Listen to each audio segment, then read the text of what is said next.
আল্লামা সাইদি রাহিমাহুল্লাহকে কারাগার থেকে হত্যা করে বাহির করলো।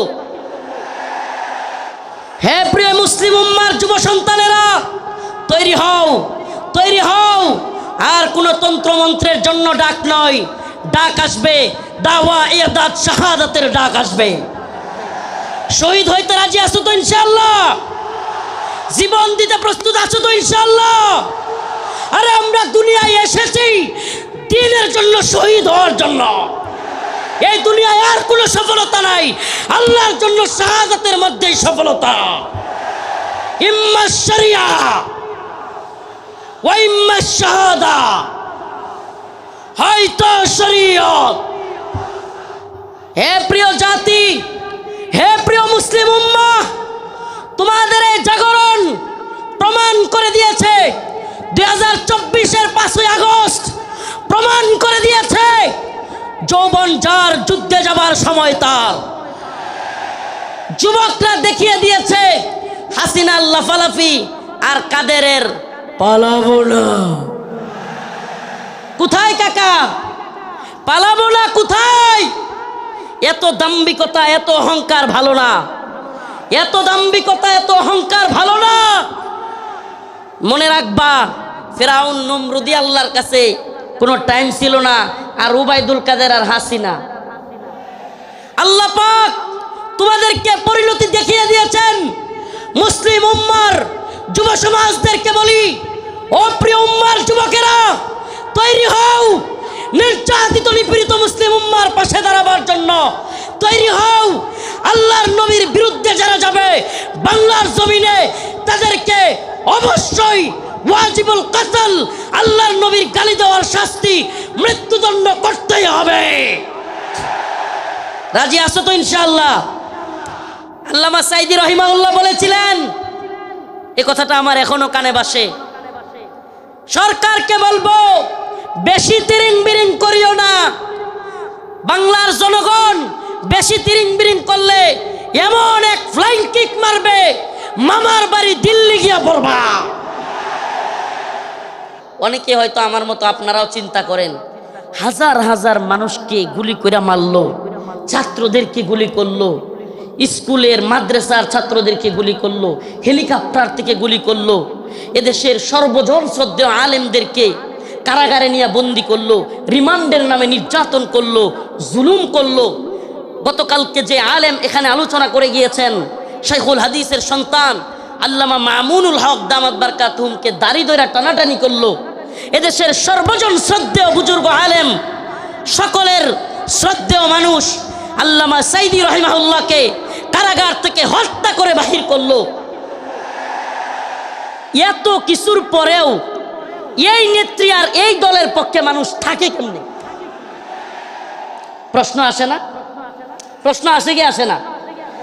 যে হাজার হাজার ছাত্রদেরকে গুলি করে মারলো, ছোট ছোট বাচ্চাদেরকে হেলিকপ্টার থেকে গুলি করলো, আলেমদেরকে জেলে নিল, রিমান্ডে নিল, ফাঁসি দিল, আলেমদেরকে, দেশের সর্বজন শ্রদ্ধেয় আলেমদেরকে কারাগার থেকে হত্যা করে বাহির করলো।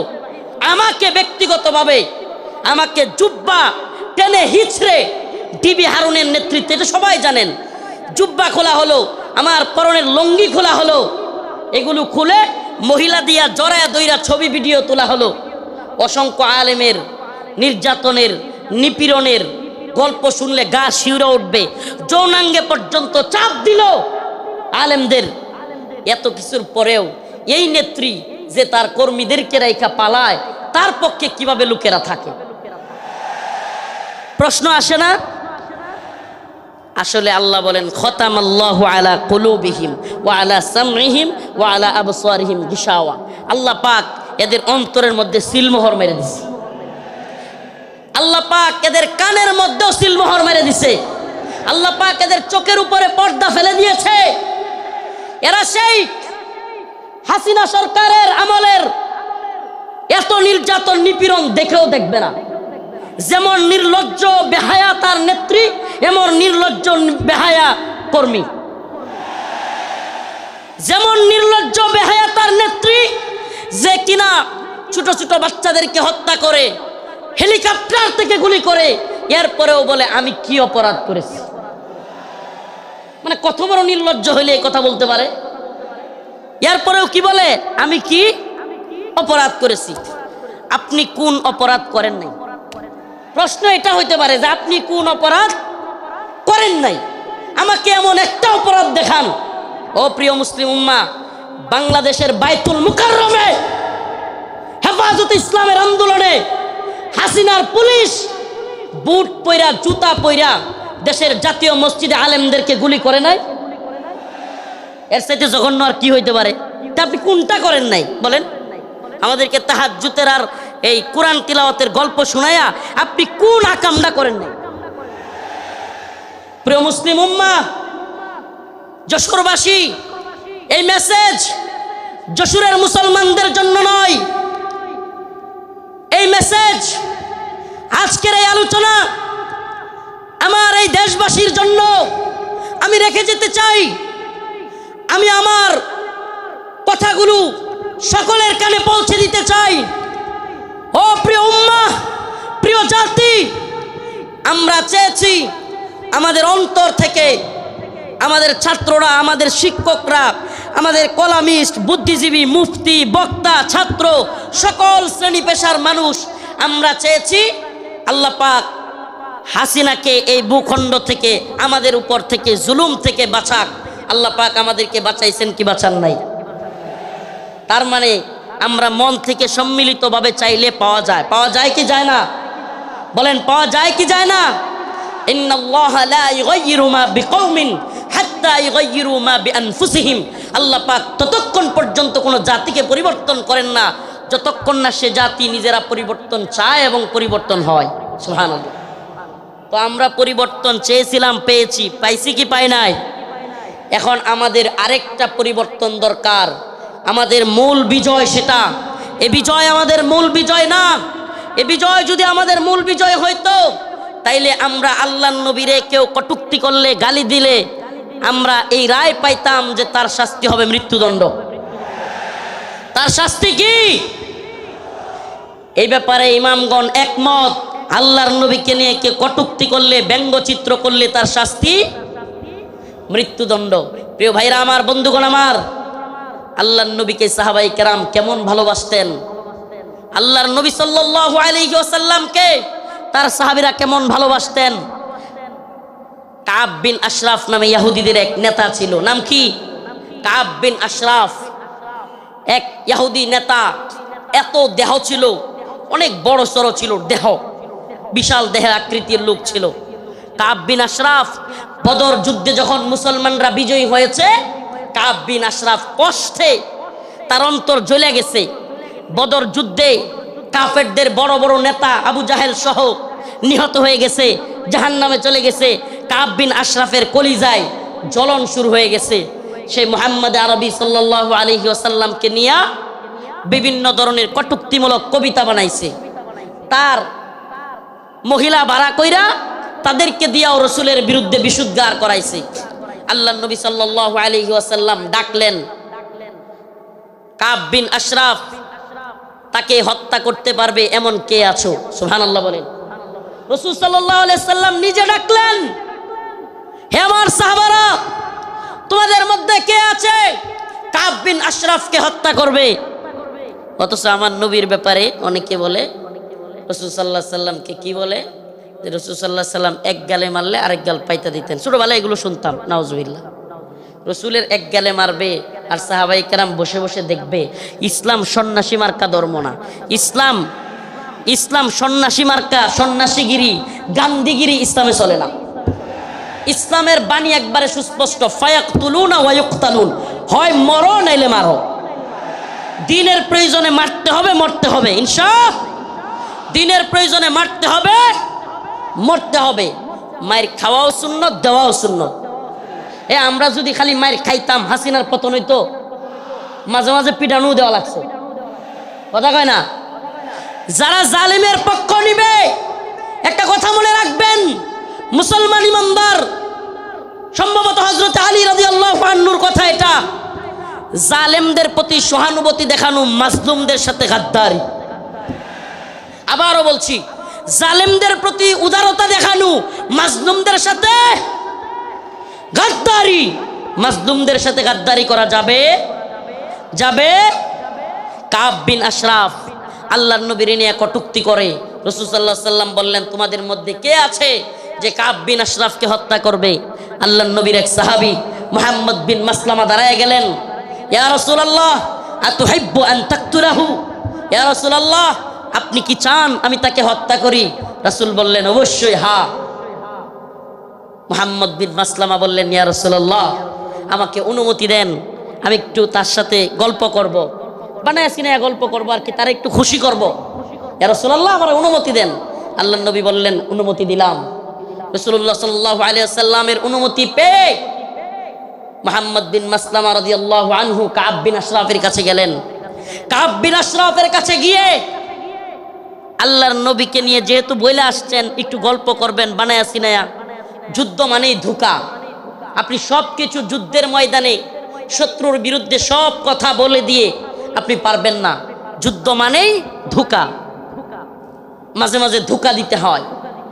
তো কাব বিন আশরাফ রে গিয়া বললেন, আমরা তো মুহাম্মদ রে নিয়া খালি জাকাত চাই, খালি জাকাত দিতে হয়, সদকা দিতে হয়, বিপদে আছি মুহাম্মদ রে নিয়া। নাউজুবিল্লাহ সাল্লাল্লাহু আলাইহি ওয়াসাল্লাম। রাসূল সাল্লাল্লাহু আলাইহি সাল্লামের ব্যাপারে কাব বিন আশরাফকে খুশি করার জন্য কাব খুব খুশি হয়ে গেল। আগেই কিন্তু অনুমতি নিয়ে আইছেন, আগেই অনুমতি নিয়েই আসছেন। আল্লাহর নবীর ব্যাপারে বললেন কাব বিন আশরাফকে, আমরা তো মুহাম্মদ রে নিয়ে বিপদে আছি সাল্লাল্লাহু আলাইহি ওয়াসাল্লাম, কি সদাকা যাকাত দিতে দিতে আমরা শেষ হয়ে যাচ্ছি। কাব কয়, কে আগেই কইছিলাম না? খুব খুশি হয়েছে, আগেই তো কইছিলাম। এবার মুহাম্মদ বিন মাসলামা বললেন, তোমার কাছে কিছু কর্জা চাই। কি চাই? কর্জা চাই, আমাদেরকে কিছু খাদ্য দাও। কাব বিন আশরাফ বলল, দিতে পারি কিন্তু কিছু বন্ধক রাখতে হবে। আল্লাহর নবীর সাহাবী মুহাম্মদ বিন মাসলামা রাদিয়াল্লাহু আনহু আল্লাহর নবীকে বলে এসেছেন, ও পয়গম্বর, ও আমার প্রিয় হাবিব, আমি অবশ্যই অবশ্যই কাব বিন আশরাফকে কতল করব, তবে আমাকে অনুমতি দেন আমি যেন কাব বিন আশরাফের সাথে খুশ গল্প করতে পারি। আল্লাহর নবী বললেন, অনুমতি দেয়া হলো। কাব বিন আশরাফকে মুহাম্মদ বিন মাসলামা রাদিয়াল্লাহু আনহু বললেন, মুহাম্মদ তিনি তো আমাদের কাছ থেকে বেশি বেশি সাদাকা আর যাকাত নিচ্ছেন, এমত অবস্থায় আমরা তো ফতুর হয়ে যাচ্ছি, কি করা? কাব খুব খুশি হয়ে গেল। কাব বলল, আগে তোমাদেরকে বলেছিলাম মুহাম্মদের পিছনে থাকবা না। এবার কাব বিন আশরাফের কাছে মুহাম্মদ বিন মাসলামা কিছু চাইলেন। সে বলল, দিতে পারি, শর্ত হলো কিছু বন্ধক রাখতে হবে। দিতে পারি, তবে শর্ত হলো কিছু বন্ধক রাখতে হবে। মুহাম্মদ বিন মাসলামা রাদিয়াল্লাহু আনহু বললেন, ঠিক আছে, কি বন্ধক চাও? কাব বিন আশরাফ বলল, তোমার বউরে বন্ধক দাও। নাউজুবিল্লাহ। এটার বডি ছিল অনেক লম্বা উঁচা, বিরাট সাইজের মানুষ। মুহাম্মদ বিন মাসলামা রাদিয়াল্লাহু আনহু বললেন, না, তোমার কাছে আমার বউ দেওয়া যাবে না। এবার মুহাম্মদ বিন মাসলামা রাদিয়াল্লাহু আনহু বললেন, দিতে পারি, আমার ডাল তলোয়ার এই তরবারিগুলো তোমার কাছে দিতে পারি। এগুলো বন্ধক রাখলেন। বন্ধক রাখার পর কাব বিন আশরাফকে মুহাম্মদ বিন মাসলামা রাদিয়াল্লাহু আনহু বললেন, আমি আমার আরো দুইজন সহযোগীকে নিয়ে আসি, তুমি যেই খাদ্য দিবে, তুমি যেই খাবার দিবে, ওই খাবার জিনিসগুলো নেওয়ার জন্য লোক লাগবে। আসলে কি, কাব বিন আশরাফের যে সাইজ, ওরে যদি ধরতে হয়, সাইজ করতে হয়, একা একা পারবেন না, এই জন্য আরো দুইজনকে আনতে গেছেন। সুবহানাল্লাহ। এবার উনি দুইজনকে নিয়ে আসলেন। আসার পরে কাব বিন আশরাফকে বললেন, কাব, তোমার মাথার মধ্যে কি সুগন্ধি ব্যবহার করো? এত সুন্দর গ্রাম তোমার মাথা থেকে আসতেছে। এটা আরেকটা পাম, এটা আরেকটা কি পাম। আগে দিছে কি, আরে মুহাম্মদের যাকাত দিতে দিতে আমরা শেষ, এতে করে সে খুশি হয়েছে। আগেই কইছিলাম না মুহাম্মদের পিছনে থাইকো না। নাউজুবিল্লাহ। তো এইবার কি পাম দিল, যে তোমার কল্লার মধ্যে, তোমার মাথার মধ্যে এমন কি সুগন্ধি দাও, এত সুগন্ধি আসতেছে, সুঘ্রাণ আসতেছে। কাব বিন আশরাফ খুশিতে গদগদ হয়ে গেছে, খুব খুশি হয়েছে, পাম দিছে। তো মুহাম্মদ বিন মাসলামা রাদিয়াল্লাহু আনহু বললেন, কাব, তোমার মাথার থেকে একটু সুঘ্রাণ নেওয়ার জন্য তোমার মাথাটা একটু আমাকে আগায় দিতে পারবা? মানে মাথা থেকে কি নিব? সুগন্ধি নিব। কাব বিন আশরাফ খুশি হয়ে গেল। খুশি হয়ে কাব বিন আশরাফ তার কল্লাটা আগায় দিল। ও যশোরবাসী, খুব মনোযোগ দিয়ে শুনবেন। আল্লাহর নবীর সাহাবা মুহাম্মদ বিন মাসলামা যখন কাব বিন আশরাফ কল্লাটা আগায় দিল, সাথে সাথে আল্লাহর নবীর সাহাবী মুহাম্মদ বিন মাসলামা কাব বিন আশরাফের কল্লা এইভাবে পেছায় ধরলেন। সুবহানাল্লাহ। কাব বিন আশরাফের কল্লা পেছায় ধইরা সঙ্গী সাথী থাকা অন্য সহপাঠীদেরকে বললেন, কাব বিন আশরাফের কল্লার মধ্যে কূপ দাও। সুবহানাল্লাহ। মুহাম্মদ বিন মাসলামা গলা চাইপা ধরলেন, আর কাব বিন আশরাফকে ওনার সাথীদেরকে বললেন, কূপ দাও। আল্লাহু আকবার বলে কাব বিন আশরাফের কল্লা ফেলে দিলেন। ও মুহাম্মদ আরবির উম্মতেরা, সেই জগৎ বিখ্যাত উক্তি শাইখ খালিদ আর রশিদ ফাকাল্লাহু আসরার কণ্ঠে কণ্ঠ মিলিয়ে বলতে চাই, ইয়া উম্মতে মুহাম্মদ, ইয়া উম্মতে মুহাম্মদ, আমার নবীকে নিয়ে কটূক্তি করা হবে, আমার নবীকে নিয়ে ব্যঙ্গচিত্র বানানো হবে। আল্লাহর নবীর সাহাবায়ে কেরাম সহ্য করতে পারতেন না। ফরমায়া রাসূলুল্লাহ সাল্লাল্লাহু আলাইহি ওয়াসাল্লাম, ফরমায়া রাসূলুল্লাহ সাল্লাল্লাহু আলাইহি ওয়াসাল্লাম, মান সাব্বা নাবিয়ান ফাকতুলু, আল্লাহর নবীকে নিয়ে যে কটূক্তি করবে, রাসূল সাল্লাল্লাহু আলাইহি ওয়াসাল্লামকে যে গালি দিবে, তার শাস্তি একটাই, সমস্ত ইমাম একমত, আল্লাহর নবীকে নিয়ে কটূক্তিকারীর শাস্তি ওয়াজিবুল কতল, তাকে হত্যা করা হবে, তার কল্লা থেকে গলাকে আলাদা করে দিতে হবে।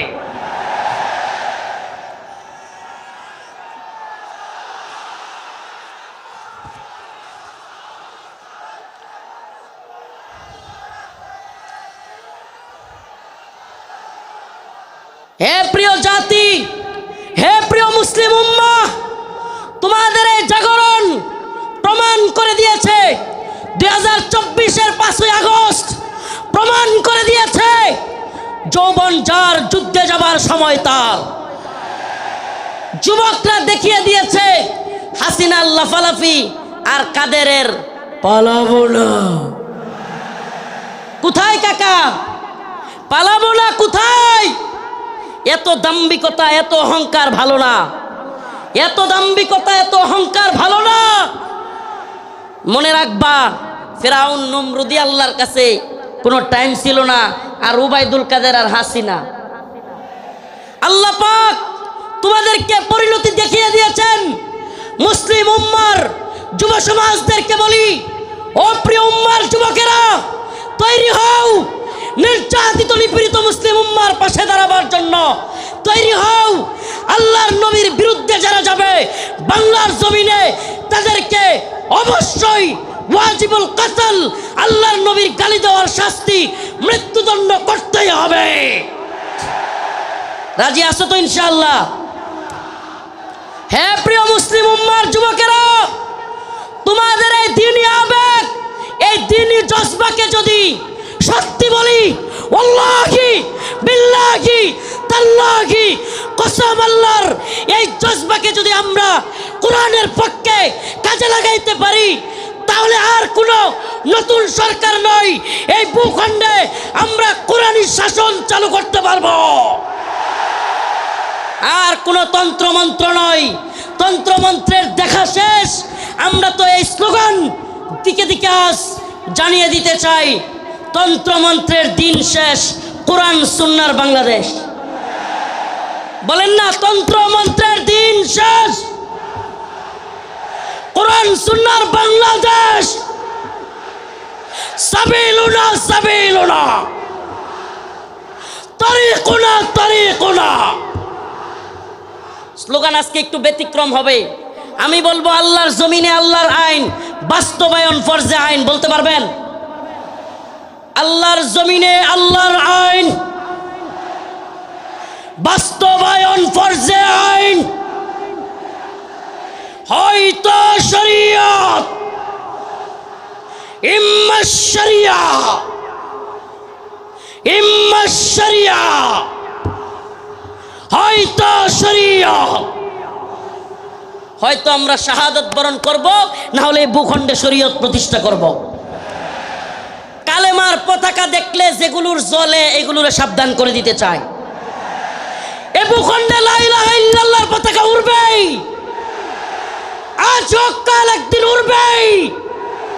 ইসাবাতান মিন উম্মতি আহরাজাহুম আল্লাহু মিনান নার, ইসাবাতুন তাগজুল হিন্দা ওয়া ইসাবাতু মা ঈসা ইবনে মারইয়াম। রাসূলের ঘোষণা, এই ভূখণ্ডে হিন্দুত্ববাদী ব্রাহ্মণ্যবাদী তাগুতি শক্তির বিরুদ্ধে, দিল্লির বিরুদ্ধে, হিন্দুত্ববাদীদের বিরুদ্ধে আল্লাহর নবী বলেছেন মুসলমানদের একটা গজওয়া হবে, গজওয়াতুল হিন্দ হবে। সেই যুদ্ধে মুসলমানরা বিজয়ী হবে। শুধু বিজয়ী হবে না, দিল্লির সেই মসনদে, দিল্লির সেই লাল কেল্লায় কালেমার পতাকা পথ পথ করে উঠবে ইনশাআল্লাহ, ইনশাআল্লাহ।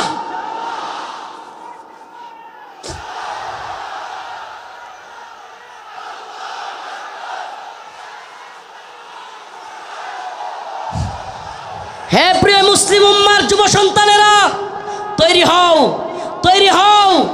আর কোন তন্ত্রমন্ত্রের জন্য ডাক নয়, ডাক আসবে দাওয়া ইরদাদ শাহাদাতের ডাক আসবে। শহীদ হইতে রাজি আছো তো ইনশাআল্লাহ? জীবন দিতে প্রস্তুত আছো তো ইনশাআল্লাহ? আরে আমরা দুনিয়ায় এসেছি দ্বীনের জন্য, শহীদ হওয়ার জন্য। এই দুনিয়ায় আর কোনো সফলতা নাই, আল্লাহর জন্য শাহাদাতের মধ্যেই সফলতা। ইম্মা শরিয়া ওয়া ইম্মা শাহাদা, হয়তো শরীয়ত। আল্লাহর জমিনে আল্লাহর আইন। এই জমিন কার? এই চিৎকার করে বলেন কার? জমিন কার? হুকুম চলবে কার? ইনিল হুকমু ইল্লা লিল্লাহ, আমার আল্লাহ তা'বুদু ইল্লা ইয়্যাহ। হুকুম হবে আল্লাহর, ইবাদত হবে আল্লাহর। ইবাদত হবে কার? একমাত্র আল্লাহর। এই কোন তাগুতের গোলামি আমরা করব না। আমরা কার গোলাম? আমরা ভারতের গোলাম নই, আমরা আমেরিকার গোলাম নই, আমরা ইসরায়েলের গোলাম নই। আমরা কার গোলাম? গোলামি হবে কার? পৃথিবীবাসী জেনে রাখো, আমরা আল্লাহর গোলামি করি। এই মাথা নোয়াবো তো আল্লাহর কাছে। এই মাথা নোয়াবো তো কার কাছে? পৃথিবীর কারো কাছে আমাদের মাথা নত হবে। এবার আমার ডকুমেন্টারি তো দেখলেন, শাইখুল হাদিস ইবনে শাইখুল হাদিসের ডকুমেন্টারি দেখলেন, অন্যান্য আলেমদের ডকুমেন্টারি তো দেখবেন। আমি কিছু মাজলুমদের ডকুমেন্টারি আপনাদের সামনে বলে যাই, কলিজা ফেটে যায়। ও মুসলিম উম্মার প্রিয় যুবক ভাইরা, আপনারা জেনে থাকবেন 2013 সালে শাপলা চত্বর এক ভয়াবহ রাতের সাক্ষী অনেকেই। আপনারা জেনে থাকবেন প্রিয় বাবাজি, আজকের প্রোগ্রামের আয়োজক সহ সবার এই কথাগুলো মনোযোগ সহকারে শোনার কথা, শোনা দরকার। আমি আপনাদের সামনে এমন কিছু ব্যক্তিদের কারগুজারি শোনাবো যারা 2013 সালে রাসূলুল্লাহ সাল্লাল্লাহু আলাইহি ওয়াসাল্লামকে যারা কটূক্তি করেছিল, আল্লাহর নবীকে নিয়ে যারা ব্যঙ্গচিত্র বানিয়েছিল, আল্লাহ এবং তার রাসূলের বিরুদ্ধে যারা কথা বলেছিল, যেই কারণে হেফাজতে ইসলাম শাপলা চত্বরে যেতে বাধ্য হয়েছিল, সেই সমস্ত নরপিশাচ, সেই সমস্ত কুখ্যাত শাতেমে রাসূল রাজীব, ব্লগার রাজীব, শাতেমে রাসূল অভিজিৎ রায়, ওয়াশিকুর রহমান বাবু, ফয়সাল আরিফিন দীপন, আরো কতগুলো নাম বলতে পারবো। এরা আল্লাহর নবী এবং আল্লাহকে নিয়ে কটূক্তি করেছিল, আম্মা জানদেরকে নিয়ে কটূক্তি করেছিল। মনে আছে আপনাদের? মনে আছে? 2013 সালে ব্লগার রাজীব, অভিজিৎ রায়, ফয়সাল আরিফিন দীপন, ওয়াশিকুর রহমান বাবু, ব্লগার নাজিমউদ্দিন সামাদ, আরো অনেকগুলো কুখ্যাত শাতেমে রাসূল আল্লাহর নবীকে নিয়ে কটূক্তি করেছিল। ও প্রিয় মুসলিম উম্মার যুবকেরা, আজকের এই ঐতিহাসিক প্রোগ্রামে আমি যদি সেই মাজলুম ভাইদের কথা না বলি, আমি তাদের সাথে কারাগারে ছিলাম। ওয়াল্লাহি এক একটা ভাইয়ের মিথ্যা মামলায় ফয়সাল আরিফিন দীপনকে, অভিজিৎ রায়কে কে বা কারা হত্যা করেছে, ভার্সিটির প্রিয় যুবকদেরকে, আমার প্রিয় যুবক ভাইদেরকে এরা কারাগারে বন্দি করে রেখেছে। হাসিনা সরকার বিগত 10-12 বছর যাবৎ পরিবারের সাথে তাদেরকে দেখা করতে দেয় না। আমি প্রায়ই কোর্টে গেলে তাদের সাথে দেখা হইতো। আমাদের সেই ভাই আরাফাত, সেই ভাই সাইমুম, সেই ভাই আব্দুস সবুর, বিভিন্ন ভাইদেরকে আমরা দেখে আসছি যারা কিনা এক একজন 2টা-3টা করে ফাঁসির রায় নিয়ে কারাগারে পড়ে আছে। কি এদের অপরাধ? আমাদের ভাই ফারাবি, কি এদের অপরাধ?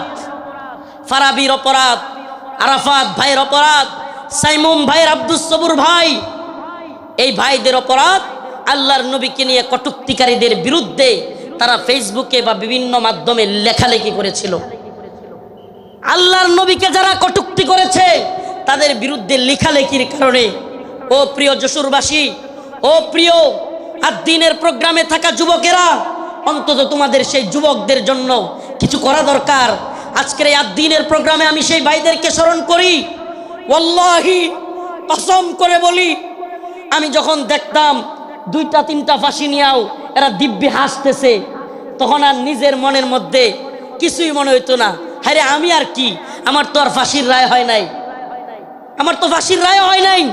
2টা-3টা ফাঁসির রায় নিয়ে হাসতেছে, দিব্যি চলতেছে, এদের মনের মধ্যে কোনো কষ্ট নাই। এই যুবকেরা দীর্ঘদিন যাবৎ কারাগারে পড়ে আছে। ও প্রিয় মুসলিম উম্মার যুবকেরা, ও নেতারা, ও বক্তা মুফতি শাইখুল হাদিসরা, আল্লাহর নবীর পক্ষে কথা বলতে গিয়া দীর্ঘদিন যাবৎ তাদেরকে জঙ্গি ট্যাগ দিয়া আজকে কারাগারে বন্দি করে রেখেছে হাসিনা সরকার। এখনো এই ভাইগুলো মুক্তি পাচ্ছে না। ও প্রিয় মুসলিম উম্মার যুবকেরা, আমি জানতে চাই, এরা যদি আমাদের কাউকে জঙ্গি ট্যাগ দিয়া দেয়, এরা যদি আমাদের কাউকে মৌলবাদী ট্যাগ দিয়া দেয়, এরা যদি আমাদের কাউকে রাজাকার বলে ট্যাগ দিয়া দেয়, তাহলে কি আমরা তাদেরকে ভুলে যাব? আমার কথা বুঝতেছেন? জালেমদের একটা কূট কৌশল হলো আলেমদের নামে ট্যাগ দেওয়া, নেম কিলিং, এটাকে বলে নেম কিলিং, ট্যাগ দেওয়া। আল্লামা সাঈদী রাহিমাহুল্লাহকে কষ্ট নিয়ে বলতে হচ্ছে, যখন তিনি জীবিত আমাদের অনেক আলেম উনাকে নিয়ে কথা বলার সাহস করে নাই, উনার পক্ষে কথা বলে নাই। কেন বলে নাই? কারণ উনাকে রাজাকারের মামলা দেওয়া হয়েছে। এখন আমরা যদি উনার পক্ষে কথা বলি, তাইলে আমাদেরকেও না জানি রাজাকারের মামলা দিয়ে দেয়। আল্লামা জসিমউদ্দিন রহমানী দামাত বারকাতুহুম, হুজুর কারাগারে থাকতেও উনাকে নিয়েও অনেকে কথা বলে নাই। কেন? কারণ উনার পক্ষে কথা বললে জঙ্গিবাদী মামলা দিয়ে দিবে। আল্লাহর কসম করে বলি, খুদার কসম করে বলি, আমাদেরকে রাজাকার বলো, জঙ্গিবাদী বলো, মৌলবাদী বলো, আর যাই বলো, আমরা মাজলুমদের পক্ষে কথা বলবই, বলেই যাব। রাজি আছেন তো ইনশাআল্লাহ? আল্লামা সাঈদী রাহিমাহুল্লাহ চলে গিয়েছেন, জসিমউদ্দিন রহমানী হাফিজাহুল্লাহ বের হয়ে গিয়েছেন, কিন্তু ও আদ-দ্বীনের মুসলমানেরা, আজকের এই যশোরের লাখো জনতা, প্রিয় উম্মাহ, আজকের এই মিডিয়ার মাধ্যমে, সব কিছুর মাধ্যমে আমি জানাতে চাই, আমার ভাইরা আল্লাহর নবীর পক্ষে লেখালেখি করতে গিয়া যারা মামলা খেয়েছে, ফাঁসির রায় লেগে গেছে, আমরা কি তাদের মুক্তি চাই? মুক্তি চাই। আমার ভাইদেরকে 2-3টা করে ফাঁসির রায় দিয়ে বন্দি করে রেখেছে হাসিনা। হাসিনার কাজই ছিল বিভিন্ন জঙ্গি নাটক সাজায়া আলেমদেরকে, তরুণ তরুণ যুবকদেরকে যারা দ্বীনকে ভালোবাসে, টাকনুর উপর কাপড় পরে, এদেরকে ইন্ডিয়ার কথায়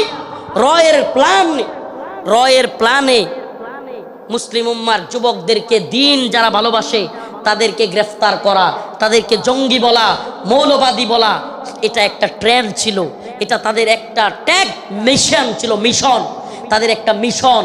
এই মিশন আমরা পা দিতে পারি না।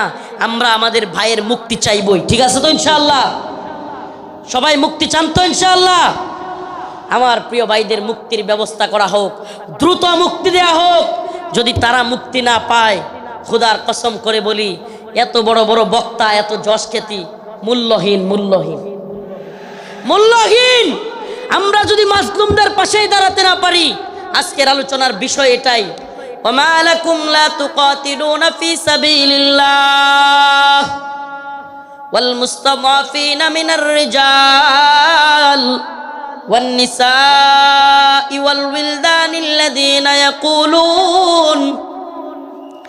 يقولون ربنا أخرجنا من هذه القرية الظالم أهلها واجعل لنا من لدنك وليا واجعل لنا من لدنك نصيرا الله رب العالمين বলেন وما لكم لا تقاتلون في سبيل الله তোমাদের কি হয়ে গেল তোমরা আল্লাহর পথে কিতাল করতেছো না, যুদ্ধ করতেছো না। জিহাদ বললে অনেকে অপব্যাখ্যা করে, নফসের জিহাদ এটা সেটা অনেক অপব্যাখ্যা করে। কারণ কি? কারণ আল্লাহ বলছেন কুতিবা আলাইকুমুল কিতাল ওয়া হুয়া কুরহুল লাকুম। কারণ আল্লাহ পাক জানতেন জিহাদের ব্যাপারে অনেকের অ্যালার্জি থাকবে, অনেকে অপছন্দ করবে। আমাকে বলেন, আল্লাহ পাক যখন কোরআনে কারীম নাজিল করেছেন, আল্লাহর রাসূল কি জিহাদকে অপছন্দ করতেন? হ্যাঁ, সাহাবায়ে কেরাম অপছন্দ করতেন। তাহলে এই আয়াত কাদের জন্য? কুতিবা আলাইকুমুল কিতাল ওয়া হুয়া কুরহুল লাকুম, এই আয়াত কাদের জন্য? আল্লাহ পাক জিহাদকে, যুদ্ধকে ফরজ করেছেন দ্বীনের জন্য, অথচ তোমরা তা অপছন্দ করবে, অপছন্দ করো। আল্লাহ বলছেন তোমাদের অনেক জিনিস আছে অপছন্দ, কিন্তু হুয়া খায়রুল লাকুম, সেটার মধ্যে কল্যাণ আছে। আমার তো মনে হয় আল্লাহ পাক, আমার মনে হয় না, এটাই তাফসীর, এটাই ব্যাখ্যা, যে আল্লাহ পাক সেই সমস্ত লোকদেরকে উদ্দেশ্য করে বলেছেন যারা জিহাদকে অপছন্দ করবে। সাহাবায়ে কেরাম জিহাদকে অপছন্দ করতেন না, আল্লাহর নবী আল্লাহর দ্বীনের পক্ষে জিহাদকে অপছন্দ করতেন না। যারা অপছন্দ করে তাদের জন্য এই কথা। অথচ দিকে দিকে মাজলুম, ওমা আলাকুম লা তুকাতিলুনা ফি সাবিলিল্লাহ, তোমাদের কি হয়ে গেল? তোমরা আল্লাহর পথে যুদ্ধ করতেছো না। ওয়াল মুস্তাদাফিনা মিনার রিজাল ওয়ান নিসাই ওয়াল বিলদান, দুর্বল নারীরা, দুর্বল বাচ্চারা চিৎকার করে করে বলতেছে ইয়াকুলুনা রব্বানা আখরিজনা, আয় আল্লাহ আপনি আমাদেরকে বের করেন, মিন হাযিহিল ক্বরিয়াতিজ যালিমি আহলুহা, এই ভূখণ্ডের মানুষরা বড় জালেম, ওয়াজআল লানা মিন লাদুনকা ওয়ালিয়া, আপনি আমাদের জন্য অভিভাবক পাঠান, ওয়াজআল লানা মিন লাদুনকা নাসীরা, আপনি আমাদের জন্য সাহায্যকারী পাঠান। মাজলুমদের সাহায্যকারী হইতে রাজি আছি তো ইনশাআল্লাহ? মাজলুমদের সাহায্যকারী হইতে রাজি আছি তো ইনশাআল্লাহ? তাইলে আজকে থেকে ইসরায়েলি পণ্য বয়কট, রাজি আছেন তো ইনশাআল্লাহ? আজকে থেকে যে সমস্ত মাজলুমরা রসুলের পক্ষে লিখতে গিয়ে, বলতে গিয়ে, আমার ভাই ফারাবি, আমার ভাই আরাফাত, সাইমুম, আমি আমার ভাই বলতেছি, পারলে আমারে মামলা দিয়ে দে, আমার যায় আসে না। তাদের সাথে আমারে মামলা দিয়ে দিলে আমার যায় আসে না, এরা আমাদের ভাই। আমরা অনেকেই সেই গাজী ইলমুদ্দিনের গল্প বলি, ভারতে রঙ্গিলা রাসূল বই লিখেছিল, নাউজুবিল্লাহ, সেই গল্প বলতে পছন্দ করি। কিন্তু বাংলাদেশের গাজী ইলমুদ্দিনরা 2-3টা করে ফাঁসির রায় নিয়ে কারাগারে পড়ে আছে, সেই খবর আমরা কেউ রাখি না। প্রিয় ভাইরা আমার, বন্ধুগণ আমার, মাজলুম উম্মার পক্ষে দাঁড়াতে হবে। আজকের আমার আলোচনার মূল কথা, মাজলুম উম্মার পাশে দাঁড়াতে, মাজলুম উম্মার পাশে দাঁড়াতে। ইন্নামাল মুমিনুনা ইখওয়া, মুমিন মুমিনের ভাই। আমার অন্য মুমিন ভাই কষ্ট পেলে আমার অন্তরে আঘাত আসবে। এদেশের কোনো আলেমকে আল্লাহ না করুক জাতীয় আন্তর্জাতিক চক্রান্তের কারণে নতুন করে কেউ যদি, কোনো জালেম যদি এদেশের কোনো আলেমকে আবারও জুলুম করতে চায়, আবারও যদি শাইখুল হাদিস আল্লামা মামুনুল হককে, শাইখুল হাদিস আল্লামা মামুনুল হক সহ, মুফতি আমির হামজা সহ, মুফতি হারুন ইজহার, এদেশের অনেক বক্তা যারা কিনা কারাগারে ছিল, আবারও যদি সেই সমস্ত আলেমদেরকে কেউ গ্রেফতার করবার দুঃসাহস করে জাতীয় আন্তর্জাতিক চক্রান্তের কারণে, আবারও যদি আলেমদের দিকে কেউ চোখ তুলে তাকায়, কেউ যদি হাত তোলার সাহস করে, সেই হাত ভেঙ্গে গুড়িয়ে দেওয়ার হিম্মত আছে তো মুসলমান? আছে তো ইনশাআল্লাহ? জাতীয় আন্তর্জাতিক চক্রান্ত চলছে।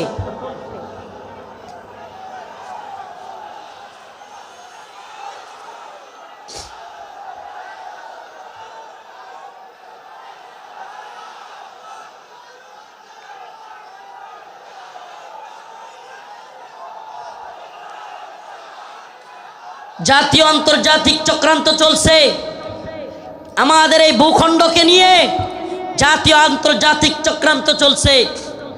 এই চক্রান্তের ডালপালা গভীরে আমরা জাতি হিসেবে সজাগ থাকব। একটা কথা মনে রাখবেন, আগামীকালকে আপনার ঘরে চুরি অথবা ডাকাতি হবে। আপনি যদি আগে ভাগে জানতে পারেন, তাইলে আপনি ডাকাতকে কিভাবে আটকাইতে হবে এটা আপনি আরামসে বুঝে যাবেন। সজাগ থাকা খুব জরুরি। আগামীকালকে ডাকাত আপনার বাড়িতে হামলা করবে, যদি ডাকাতকে নিজে সামলাইতে না পারেন, প্রয়োজনে আগামীকালকে আসবে জানলে প্রয়োজনে মাইকিং করবেন। ঠিক কি ঠিক না? প্রয়োজনে কি করবে? মাইকিং করে হইলেও ডাকাত আটকাবে। তো যদি আমরা জানি আমাদের বিরুদ্ধে চক্রান্ত হচ্ছে, হিন্দুত্ববাদী ভারত আমাদের বিরুদ্ধে চক্রান্ত অব্যাহত রেখেছে, এমনকি আমরা শুনতে পাই বর্তমান উপদেষ্টা কমিটিতেও ভারতীয় দালালরা বসে গেছে। এ কথা আমরা শুনতে পাই, বর্তমান উপদেষ্টা কমিটিতে ভারতীয় দালাল ঢুকে গেছে। আমাদের বক্তব্য স্পষ্ট, মোমেন এক গর্তে দুইবার পা দেয় না। মোমেন এক গর্তে দুইবার পা। আমরা আর ধোঁকা খেতে চাই না। আমরা আর কোন জালেমদেরকে, ইন্ডিয়ার গোলামদেরকে বাংলার ক্ষমতার মসনদে দেখতে চাই না। মাওলানা আব্দুল হামিদ খান বাসানী বলেছিলেন, পিন্ডি ছেড়েছি দিল্লির গোলামের জন্য নয়। কথাটা মনে আছে আপনাদের? রাওয়ালপিন্ডি পিন্ডি ছেড়েছি দিল্লির গোলামির জন্য নয়। অর্থাৎ পাকিস্তানের পিন্ডি ছেড়েছি, ভারতের দিল্লির গোলামির জন্য নয়। আমি বলি পিন্ডি ছেড়েছি, দিল্লি ছেড়েছি, ওয়াশিংটনের গোলামির জন্য নয়। আমরা ওয়াশিংটনের গোলামি করব না। আমরা সমস্ত জাতীয় আন্তর্জাতিক চক্রান্তকে মোকাবেলা করে আমরা স্বাধীন চেতা, আমরা মুসলমান, আমরা স্বাধীন ভূখণ্ডে স্বাধীনভাবে বসবাস করতে চাই। আমরা কোরআন সুন্নাহ অনুযায়ী রাষ্ট্র ব্যবস্থা চাই। রাজি আছেন ইনশাআল্লাহ? ওয়ালাউ আন্না আহলাল কুরা আমানু ওয়াত্তাকাউ লাফাতাহনা আলাইহিম বারাকাতিম মিনাস সামাই ওয়াল আরদ। সুবহানাল্লাহ। আল্লাহ পাক বলেন, ওয়ালাউ আন্না আহলাল কুরা আমানু ওয়াত্তাকাউ লাফাতাহনা আলাইহিম বারাকাতিম মিনাস সামাই ওয়াল আরদ। আল্লাহ পাক বলেন, যদি জমিনের বাসিন্দারা তাকওয়া অবলম্বন করত এবং আল্লাহর আইন মেনে চলতো, তাহলে আল্লাহ পাক বারাকাতিম মিনাস সামাই ওয়াল আরদ, আসমান এবং জমিনের সমস্ত বারাকা খুলে দিতেন। সুবহানাল্লাহ। আল্লাহ পাক সমস্ত বারাকা খুলে দিতেন। এজন্য আমি স্লোগান ধরেছি, আল্লাহর জমিনে আল্লাহর আইন বাস্তবায়ন ফরজে আইন। এই তন্ত্রমন্ত্রের আইন 5 বছরের জন্য ইসলাম, এটা আমরা চাই না। আমরা চাই আজীবনের জন্য ইসলাম। ইসলাম কি 5 বছরের সীমায় গণ্ডিতে আবদ্ধ? ইসলাম 5 বছরের সীমান্তে আবদ্ধ নয়। ইসলাম 5 বছরের সীমানায় আবদ্ধ না। 5 বছর ভোট দিয়া নির্বাচিত করে ইসলাম কায়েম। 5 বছর গেলে আবার হয়তো সরে যাইতে হবে। দিন ইসলাম 5 বছরের জন্য সীমাবদ্ধ থাকার জন্য নয়। ইসলাম কায়েম করতে হবে, আল্লাহর জমিনে আল্লাহর আইন বাস্তবায়ন করতে হবে। এটা হবে মুসলিম উম্মার তাড়না, এটা হবে মুসলিম উম্মার প্রেরণা। আমরা হুঁশিয়ার করে দিতে চাই, সাবধান করে দিতে চাই। 2024 সালে হাসিনার পালানোর দৃশ্য দেখা এবং বাংলাদেশে আওয়ামী লীগের অবস্থান দেখা কেউ যদি শিক্ষা না নেন, নতুন করে জুলুম করার চিন্তা ভাবনা, নতুন কইরা কেউ জুলুম করার ভূত কারো মাথায় চাইপা বসে, তাইলে আওয়ামী লীগের পরিণতির জন্য অপেক্ষা করেন। নতুন কইরাও যদি হাসিনার মতো জুলুমের চিন্তা ভাবনা কেউ করেন, আওয়ামী লীগের মতো জুলুম করার খায়েশাত, জালেম হওয়ার ভূত মাথায় চাইপা বসে, সাদাবাজি, টেন্ডারবাজি, দুর্নীতির ভূত, তাইলে বাংলার জনগণ লাথি দিয়া আপনাদের ভূতও তাড়াইয়া দিবে। নতুনদের জন্য এটা একটা হুঁশিয়ারি। 2024 সাল এটা আমাদের গর্বের। 2024 আমাদের গর্বের। আমাদের এই চেতনাকে ধরে রাখতে হবে। প্রিয় যুব সমাজ, আমি আগে ফিলিস্তিনের বিভিন্ন ভিডিও দেখতাম, ফিলিস্তিনের মুসলমানদের ভিডিও দেখতাম। ছোট ছোট বাচ্চা ছেলেরা পাথর নিয়া ইসরায়েলের ট্যাঙ্কের মধ্যে নিক্ষেপ করতেছে, গোলাল দিয়া ইসরায়েলিদেরকে মারতেছে। সুবহানাল্লাহ।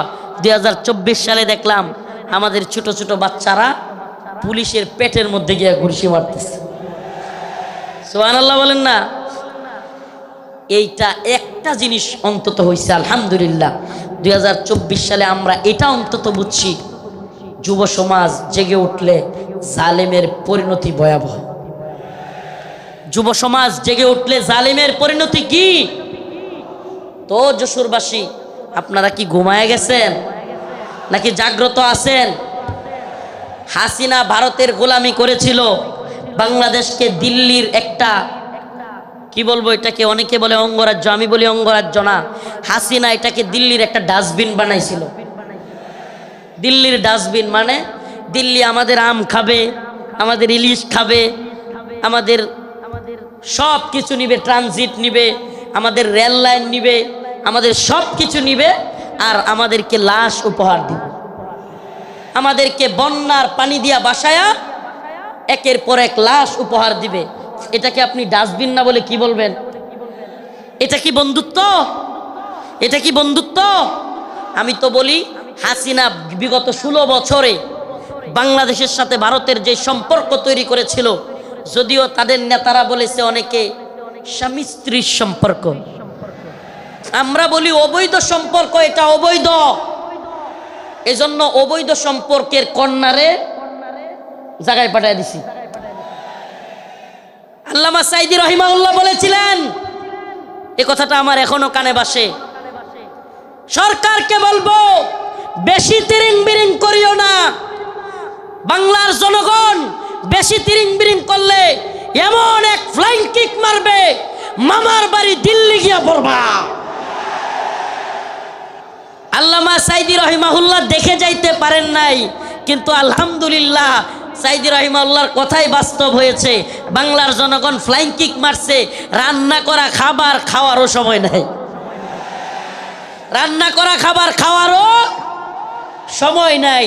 ও প্রিয় মুসলিম উম্মার যুবকেরা, আজকের এই আদ্দিন ফাউন্ডেশন যশোরের আজকের এই অনুষ্ঠান থেকে আমার আখিরি পয়গাম হবে, ও মুসলিম উম্মার যুবকেরা, আমাদেরকে মৌলবাদী বলা হোক, জঙ্গিবাদী বলা হোক, আমাদেরকে রাজাকার বলা হোক, যে কোনো ট্যাগ আমাদেরকে দেয়া হোক, আমরা দ্বীনের পক্ষে ছিলাম, আছি, থাকব।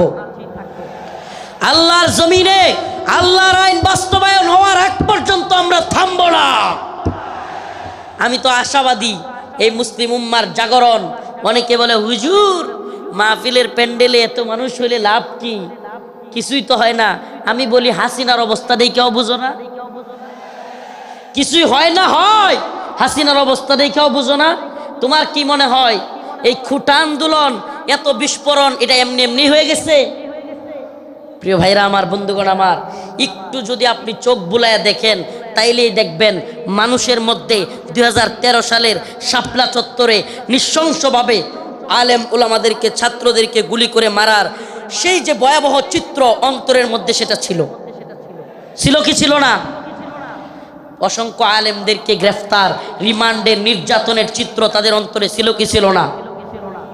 আল্লামা সাইদি রহিমাহুল্লাহকে কারাগার থেকে হত্যা করে বাহির করার চিত্র, ঢাকায় আল্লামা নূর হোসেন কাসেমি রহিমাহুল্লাহ, আল্লামা সাইদি রহিমাহুল্লাহর জানাজা পড়তে না দেওয়ার দৃশ্য বাংলার যুবকেরা কি ভুলে গেছে? বলে যায় নাই। সবগুলো বিষয় একত্রিত হইয়া শেষে যখন সাধারণ ছাত্রদেরকেও গুলি করে হাসিনা মারা শুরু করলো, একটা বিস্ফোরণ ঘটে গেল। ঠিক কি ঠিক না? তো বিস্ফোরণ কোত্থেকে শুরু হয়েছে? সেই আগে থেকে এই বিস্ফোরণ শুরু হয়েছে।